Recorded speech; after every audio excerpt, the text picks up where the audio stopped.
Atos 12, vamos meditar um pouco sobre a oração da igreja.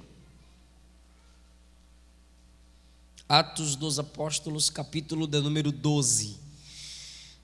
Pouca coisa do que você ouve você se lembra, então anote ou grave o áudio dessa mensagem, que é uma mensagem maravilhosa que Deus colocou no meu coração. Atos 12, 5. O esboço está aqui mesmo. Atos 12, 5. Pedro era guardado na prisão, mas a igreja fazia contínua oração por ele a Deus. Pedro era guardado na prisão, mas a igreja fazia contínua oração por ele a Deus. Herodes o Grande, citado nos evangelhos, é o grande vilão da história do Natal. Massacrou crianças, matando inocentes, em uma tentativa de livrar o mundo da pessoa de Jesus. Seu filho Herodes Antipas foi o poder sombrio na sangrenta celebração de aniversário, onde a cabeça de João Batista foi oferecida como um presente a uma moça que movimentava o seu corpo. Preferiram a dança do que a mudança pela boca do profeta. Herodes Antipas é esse. Herodes Agripa entrou neste relato de Lucas, matou Tiago e prendeu Pedro. Mais tarde, Paulo foi julgado por Herodes Agripa II, filho deste Herodes. Então nós temos 4 gerações no decorrer de 66 anos, homens que desafiaram Deus, poderosos, ricos, mas que produziram malícia contra o caminho cristão. Perseguiu Jesus, perseguiu João, Pedro, Tiago e Paulo. Todavia, esse Herodes foi só um detalhe. Foi como se dizem aí fora, uma cereja a mais. Porque era comum, era normal esses grandes homens se levantarem contra tudo aquilo que se chama Deus. Como é sabido de quem estuda a Bíblia, o espírito do anticristo já opera. Anticristo, contra Cristo, se opõe a tudo aquilo que é de Cristo. Só que eles viviam apenas de ostentação, de aparência, sendo que o interior era podre. A evidência disso, física, está no versículo 23 do capítulo 12, quando ele é comido por vermes. E esses vermes aqui são bichos que o comeram por dentro, de dentro para fora. Então todos esses, pode deixar aberto, irmã Maria. Todos esses Herodes tinham sua pompa, tinham uma vida de aparência, mas por dentro eram podres. Isto se evidencia no capítulo 12, quando é comido de bicho de dentro para fora. Enquanto eles têm uma vida de aparência e são podres por dentro, a vida de Cristo que a gente abraçou e com a qual nos envolvemos numa comunidade cristã, construindo uma vida de amor, é uma salvação de dentro para fora. Enquanto eles tinham muita aparência e podres por dentro, a gente não tem muita aparência, mas o nosso Cristo trabalha em nós de dentro para fora. Enquanto eles eram podres por dentro e ostentadores por fora, a gente não tem muita ostentação por fora, mas por dentro a gente é sarado. Aí há uma questão importante. Eu pergunto a mim mesmo, em termos práticos, o que mais importa é saber quem é o Senhor da nossa vida. O Deus que se revela em Cristo para salvar, ou Herodes que se finge um Deus para destruir. quem é o Senhor da nossa vida: o Deus que se revela em Cristo para salvar, ou Herodes, que finge ser um Deus para destruir? O contexto do capítulo 12 é que o que era para ser festa gerou tristeza. Por quê? O versículo 1 diz que ele estendeu as mãos sobre alguns da igreja para maltratar. Por favor, entenda. Ele não estendeu a mão sobre todos, ele estendeu a mão sobre alguns. Só alguns na igreja são dignos de sofrer por Cristo. O versículo 2, ele mata Tiago, o irmão de João, um dos filhos do trovão. Vendo que isso agradara aos judeus, festa, era uma festa, continuou mandando prender também a Pedro. E eram os dias dos asmos, dos pães asmos, que os judeus iriam se alegrar. Na celebração que o povo judeu, até o povo judeu que estava se convertendo, iriam se alegrar também. Foi difícil separar o judaísmo do cristianismo, mas a ambiência de festa agora se torna um momento de tristeza para a igreja. Mas o mundo, ou seja, o mundo sistema, os inimigos do evangelho querem se alegrar com mais uma morte. Mata Tiago, Herodes é político, matou Tiago, o povo gostou, ele disse: vou matar Pedro, porque também eu vou agradar o povo. Então, em dias amargos para a igreja, era dia de festa para os inimigos, mas a igreja transformou dias amargos em dias de oração. Versículo 5, Pedro estava preso, dias amargos, mas a igreja fazia contínua oração por ele a Deus. O objetivo do inimigo é prender os homens valorosos no seu dia amargo. Do jeito que fez com Sansão, queriam fazer com Pedro. Ou seja, usou Sansão para alegrar os inimigos do povo de Deus. Uma atração, irmão, queda de pastor, queda de cantor evangélico, igreja fechada, pastor caindo, é festa no Facebook, é festa para a Globo, é festa para o mundo. Aqui mata Tiago, vai prender João, vai matar Tiago, vai prender Pedro para alegrar o povo, porque o mundo é assim. O mundo se alegra com a limitação feita ao povo de Deus. Porém, a oração da igreja frustrou a celebração do inimigo. Se a gente orar mais, o mundo vai celebrar menos as quedas de nossos irmãos. Repito, se a gente orar mais, o mundo vai celebrar menos as quedas dos nossos irmãos. Eu profetizo, em nome de Jesus, que será divulgado menos queda.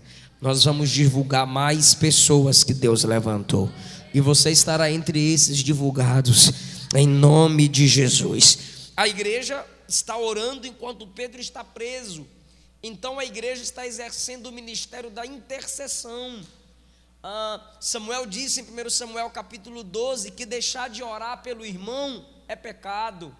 Jó 42, a Bíblia diz que Deus virou o cativeiro de Jó enquanto ele orava pelos seus amigos. O sacerdote levava 12 pedras nos ombros, representando que enquanto ele orava, ele estava intercedendo pelas 12 tribos de Israel. Elias, quando levantou o altar para orar, ele fez um altar com 12 pedras, representando que sua oração era intercessória pelas 12 tribos de Israel.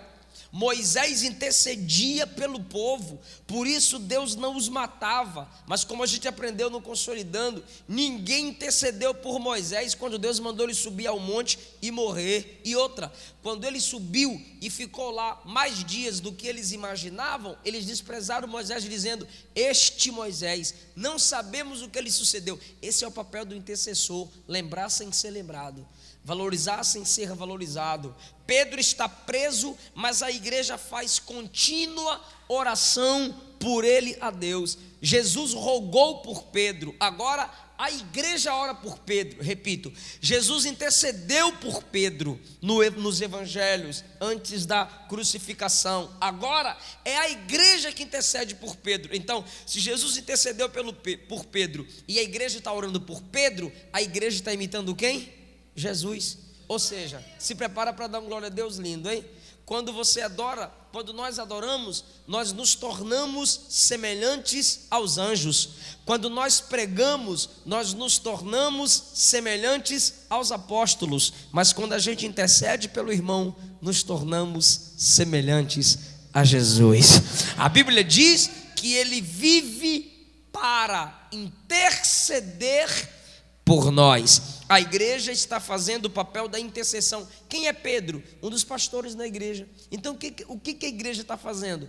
Orando pela sua liderança. Quem sabe a igreja admirava Pedro, mas o que a igreja está fazendo? Orando pelo Pedro admirável. Escute o que eu vou lhe dizer. Dificilmente você continuará admirando aqueles pelos quais você não ora.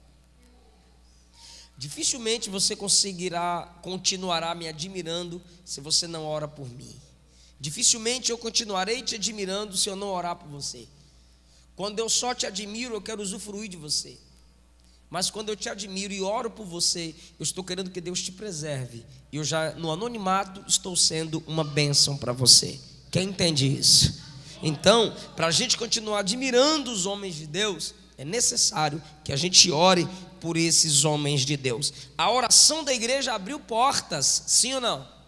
Pedro estava preso, 16 soldados protegendo-o. A igreja está orando lá na casa de Maria, mãe de João Marcos, e Pedro dorme. Eu acho interessante. Fala, Pedro dorme. Olha como é, pastor Leandro, a igreja na dimensão da oração. Pedro está preso e dorme. Paulo está preso e canta. Eles não se deixam levar pela angústia, porque eles acreditam que o tempo, naquele exato momento, não é de morte, é de cumprir a chamada. E a morte não destrói quem tem um propósito específico por Deus e é guardado nesse tempo. Pedro dorme, Paulo canta e em ambos Deus opera milagre. A igreja está orando, o anjo vem, desperta Pedro, manda ele colocar a sandália, a capa, o cinto. Aí o anjo diz, me segue, versículo 7. Sobreveio o anjo do Senhor, resplandeceu a luz na prisão, tocou Pedro na ilharga, o despertou dizendo, levanta depressa. Caíram-lhe das mãos as cadeias. O anjo falando com ele, as correntes caem, se quebram.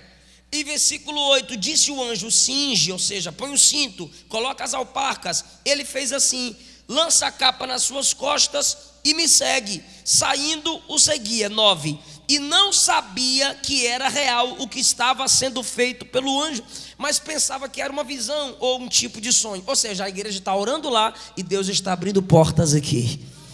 Enquanto a gente está orando aqui, você crê que Deus está abrindo portas para a sua vida? Eu creio.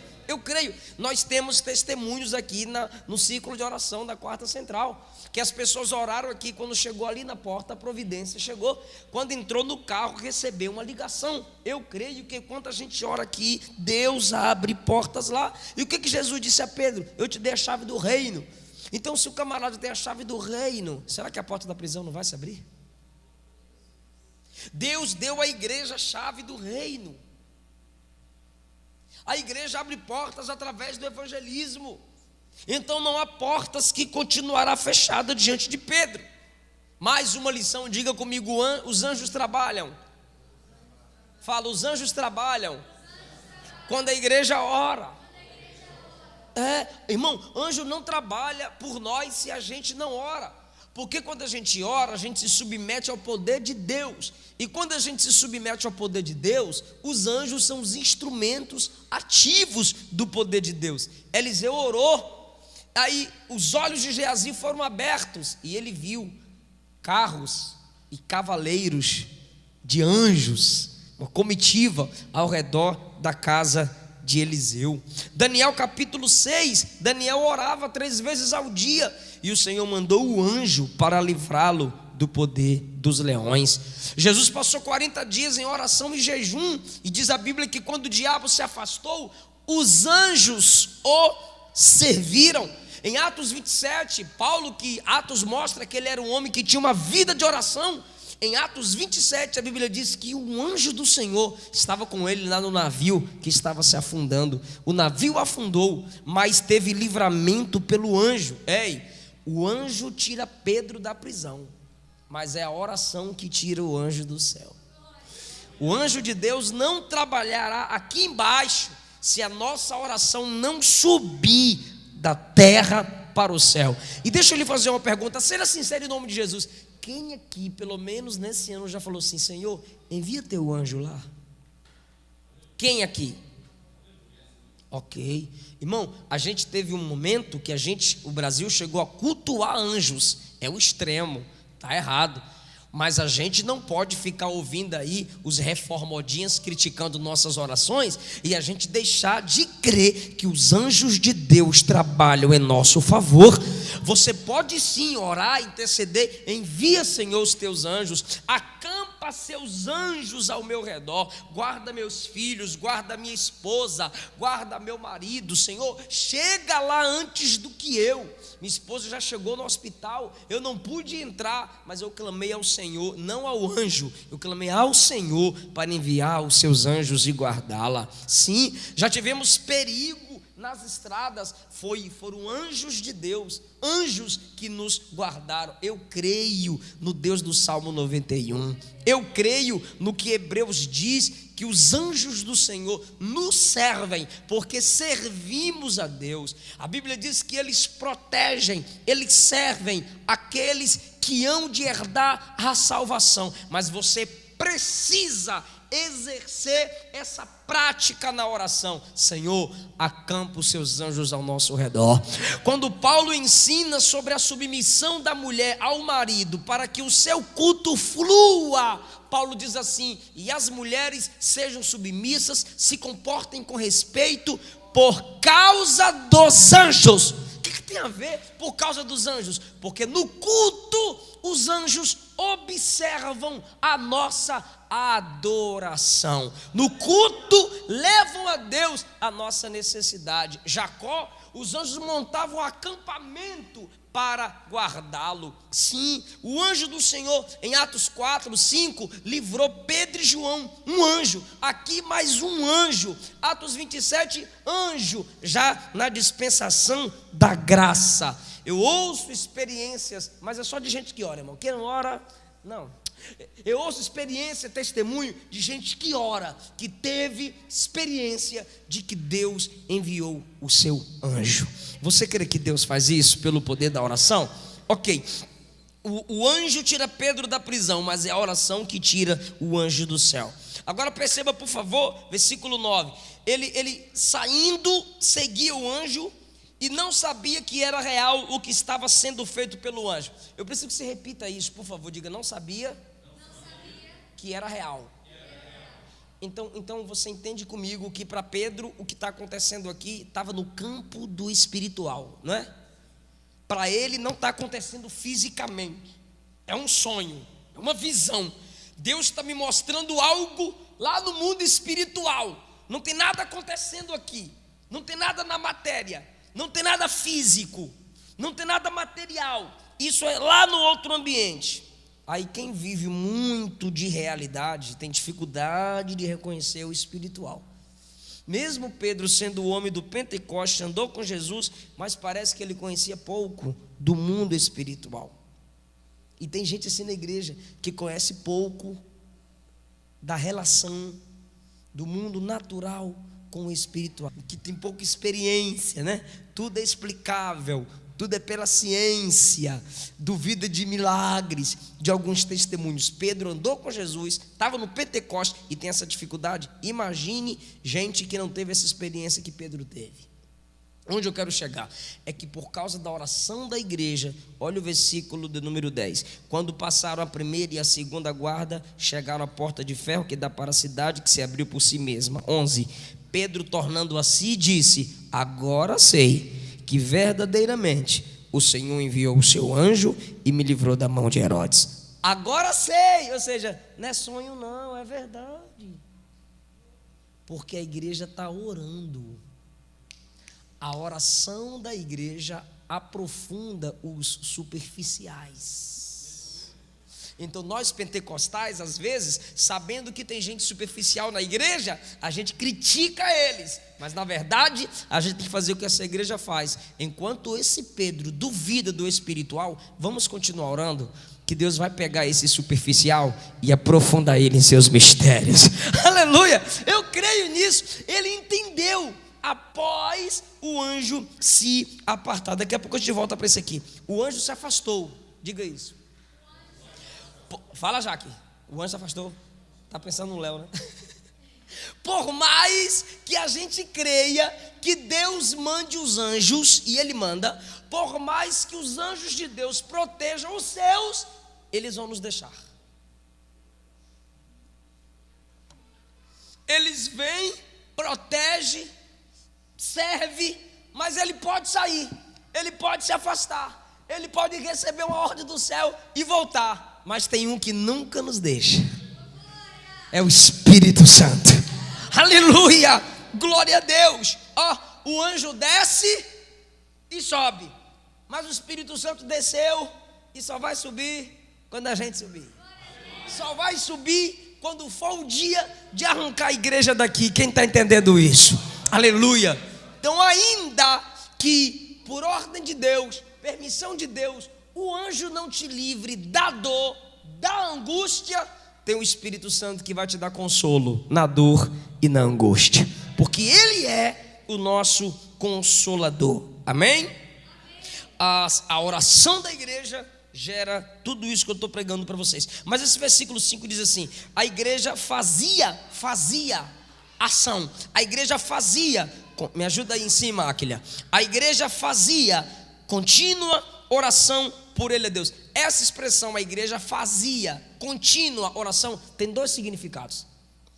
Dois significados assim, duas versões. A tradução VDN diz assim: muitas pessoas estavam congregadas. Então não era todos os crentes orando por Pedro. Eram muitos, mas não eram todos. A versão A Mensagem diz assim: os amigos de Pedro oravam por ele. Então, você entende duas coisas no versículo do número 5. Não eram todos que estavam orando, mas eram muitos. Como eu tenho saudade disso. Antigamente eram muitos que oravam, né? Hoje é poucos, alguns. Segunda lição: os amigos de Pedro oravam por ele. Pergunta para quem está do teu lado: tu é meu amigo? Porque amigos oram uns pelos outros. Pastor Mark Anderson, certo dia ele postou que uma das maiores provas de amor por alguém é você orar por essa pessoa. Escute o que Deus me disse. Amigos lembram de seus amigos na oração. Às vezes eu posso não falar com você, mas nada pode me impedir de falar com Deus sobre você. Se sou seu amigo, posso não te ver sempre, mas Deus sempre me verá orando por você. Pegue na mão de alguém, diga: se sou seu amigo, posso não te ver sempre, mas Deus sempre me verá orando por você. Glória a Deus. Glória a Deus.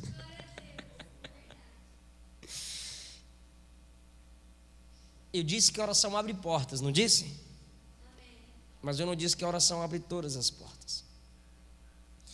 Porque o anjo vem e, versículo 10, passar a primeira e a segunda guarda e chegar à porta de ferro. Então aqui já tem 3 portas, ou mais. Escuta isso. 12, considerando ele nisto, no livramento, foi à casa de Maria, mãe de João Marcos, onde muitos estavam reunidos e oravam. Muitos, não eram todos. 13, batendo Pedro à porta. Oração abre portas, mas não abre todas as portas. Então tem portas que o ministro tem que bater para ver se ela se abre. Tem portas que vão se abrir automaticamente. Tem gente que vai olhar para tu e vai te amar. O coração abriu. Tem porta que era para outro, mas de repente entra você. A porta se abriu. Mas existem portas que é pelo relacionamento. Porque pessoas são mais que chaves. São portas. Existem portas que é com humildade. Existem portas que vão se abrir com humilhação. Humilhação. Eu e minha esposa hoje tem estados que a gente é respeitado em convenções. Não porque eu cheguei lá e arrebentei pregando, não. Mas é porque eu fui de ônibus, eu peguei carro emprestado, eu fui com ela, eu paguei a alimentação de quem nos hospedou. Eu não estou falando de gente que me convidou. Eu estou falando de gente que eu disse, eu quero ir aí. Eu me ofereci. Eu estou falando de um outro estado que eu fui convidado. E o pastor me deixou sentado. Não me apresentou, não me honrou. E eu e minha esposa dormimos numa garagem, num colchão inflável. 1 mês de casado? 3 meses de casados. Colchão inflável. Numa garagem, aberto para a rua de barro. E eu fui todos os períodos do evento. Porque eu fui convidado para estar em todos, mas eu não falei em nenhum.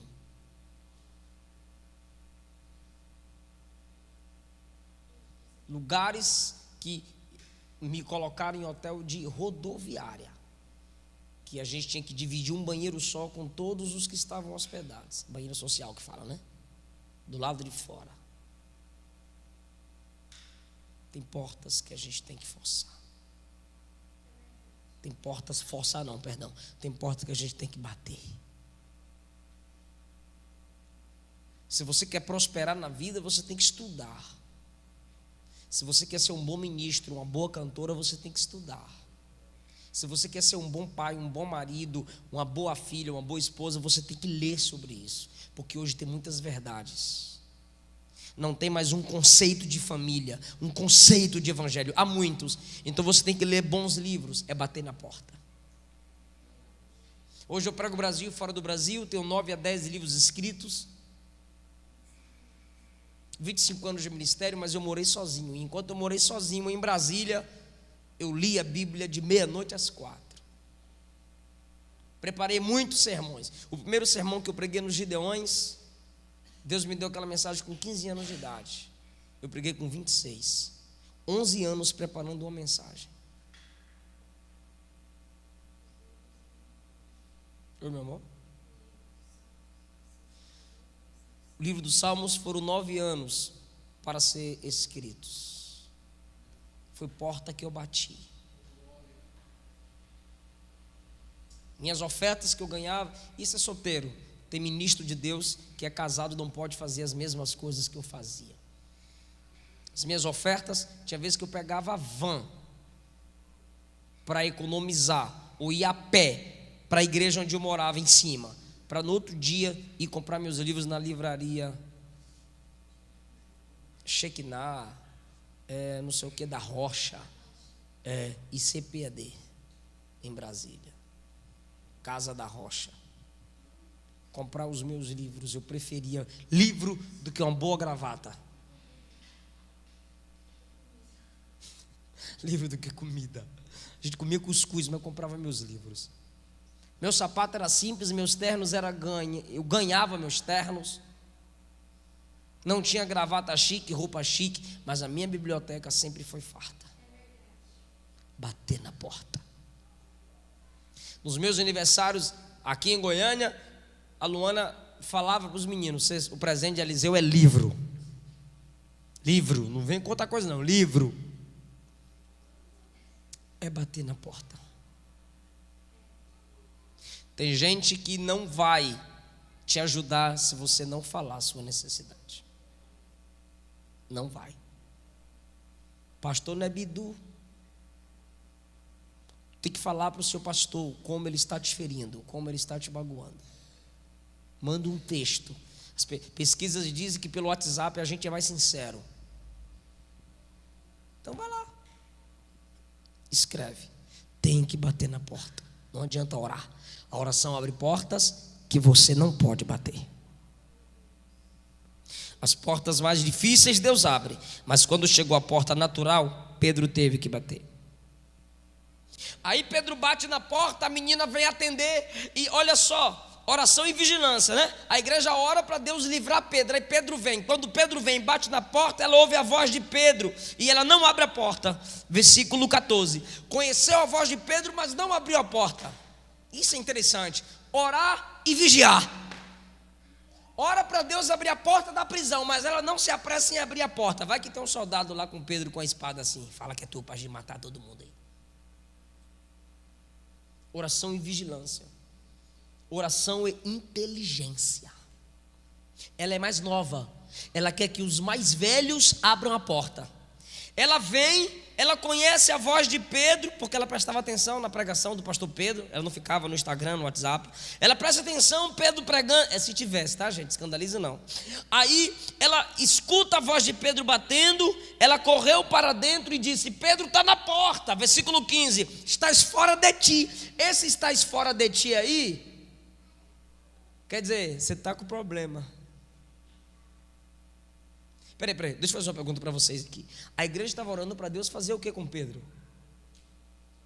Tirar Pedro da prisão. E quando Pedro chega, a menina disse que a oração foi respondida. E olha o que eles dizem: não, tu tá doida. Mas vocês não oraram para Deus operar o milagre? Oramos, a gente tem fé. Pedro está na porta. Não é Pedro não, vocês é doido. Como é que Pedro vai estar na porta? Pedro estava preso.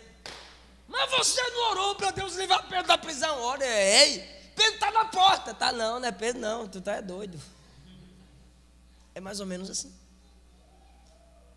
Estás fora de ti. Aí ela dizia: é ele mesmo. Olha o que é que eles dizem: não menina, é o anjo dele. Ou é um fantasma que Pedro já morreu, ou é o anjo que protege Pedro. Por favor, gente, por favor, pensa comigo agora. Lembra que eu disse que eu ia voltar lá para Pedro dizendo que era um sonho? Olha só. Pedro pensa que não está sendo salvo fisicamente, ele pensa que é um sonho. Então Pedro está sendo salvo fisicamente, mas ele diz: isso não está acontecendo aqui embaixo, isso é algo espiritual. Aí agora a igreja que ora está dizendo que não é Pedro que está na porta, é um anjo. Pedro duvida que o espiritual invadiu o natural. O espiritual, anjo, invadiu o natural, prisão. E a igreja duvida que Pedro, o material, ela duvida que é Pedro, o material, e acredita que é o anjo, o espiritual. Repito, Pedro duvida que o espiritual invadiu o material, e a igreja duvida que é o material e diz que é o espiritual. Pedro diz assim: é sonho, não tem nada acontecendo aqui embaixo, é espiritual. Então Pedro tem dificuldade de acreditar no físico, e agora a igreja acredita que é anjo, mas duvida que é Pedro. Está dando para entender ou estou complicando as coisas? Pedro diz: eu não estou sendo livre, eu estou sonhando que eu estou sendo livre. E a igreja diz: não é Pedro, é um anjo. A igreja tem mais possibilidade de crer no espiritual do que no material. Pedro duvida do material e crê no espiritual. Não tem livramento físico, é sonho. A igreja diz: não tem Pedro, é anjo. Então, olha a falta de equilíbrio.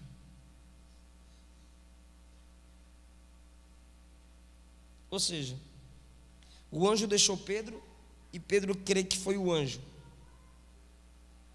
Agora é Pedro e eles dizem que é o anjo. O anjo já tinha ido, eles estão dizendo que o anjo ainda está com Pedro.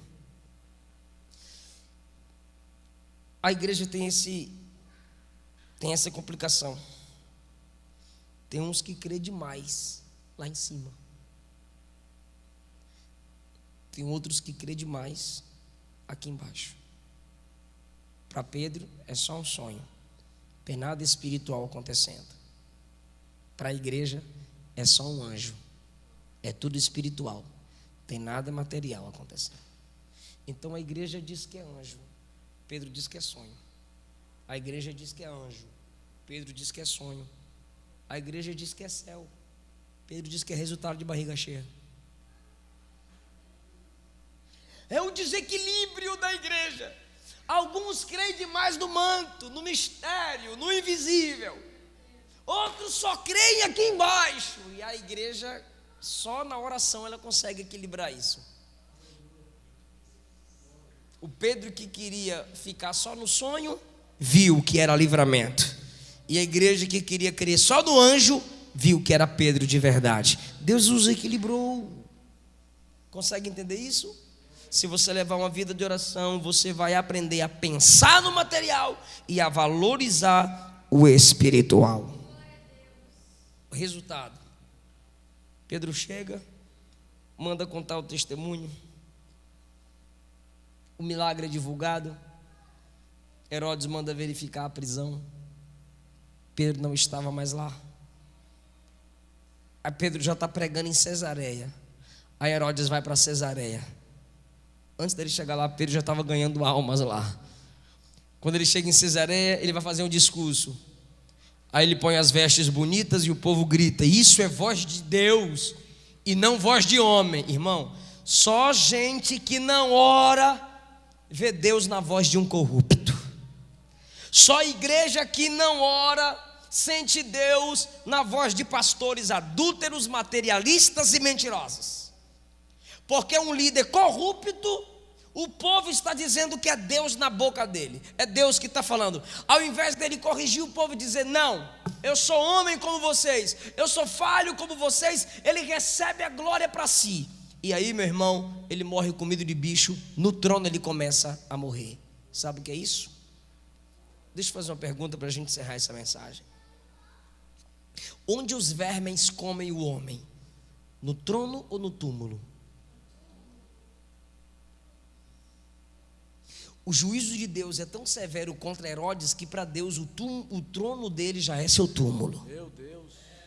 Porque o que eu assumo, onde eu me levanto, se eu tomo posse disso aqui e disso aqui para tentar ser Deus sobre você, isso aqui será meu túmulo. Aqui Deus me envergonha, aqui Deus me mata. Duas relações com bicho, para quem não glorifica a Deus. Nabucodonosor, que não deu glória a Deus, vira bicho. E Herodes, que não deu glória a Deus, é comido pelo bicho. Então aproveita aí e diga: glória a Deus. Glória a Deus. Que Deus abençoe vocês. Leve uma vida de oração e você não verá Deus na boca dos corruptos.